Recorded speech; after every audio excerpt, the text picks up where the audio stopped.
Tundra ప్రాంతపు ఉనికి అనే పాఠ్యాంశాన్ని బోధించడానికి ఏది సరైన బోధన వ్యూహం?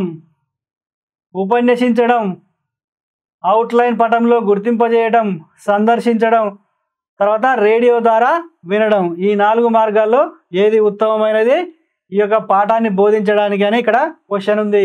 ఉపన్యసించడం వల్ల దానికి సంబంధించిన సమాచారాన్ని మనం చెప్పలేము, పూర్తిగా సమాచారాన్ని చెప్పొచ్చు కానీ దానికి సంబంధించినటువంటి ఏవి కూడా మనం చూపించలేము, అనుభూతి చెందించలేము. కాబట్టి ఇది రాంగ్.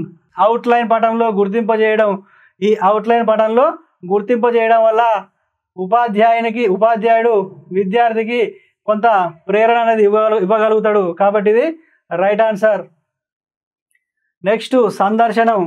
ఈ సందర్శనం అనేది విద్యార్థికి అనుకూలమైన అంశం కాదు కాబట్టి సందర్శనం కూడా కాదు. తర్వాత రేడియో ద్వారా వినడం అనేది తనకు అనుభూతి చెందిన విధంగా కాదు కాబట్టి ఇది కూడా రాంగ్ ఆన్సర్. రైట్ వచ్చే ఆన్సర్ ఏదంటే రెండవది ఏంటి, అవుట్లైన్ పటంలో గుర్తింపజేయడం ద్వారా ఉపాధ్యాయుడు విద్యార్థికి కొంత అనుభూతిని కల్పించగలుగుతాడు కాబట్టి ఇది రైట్ ఆన్సర్.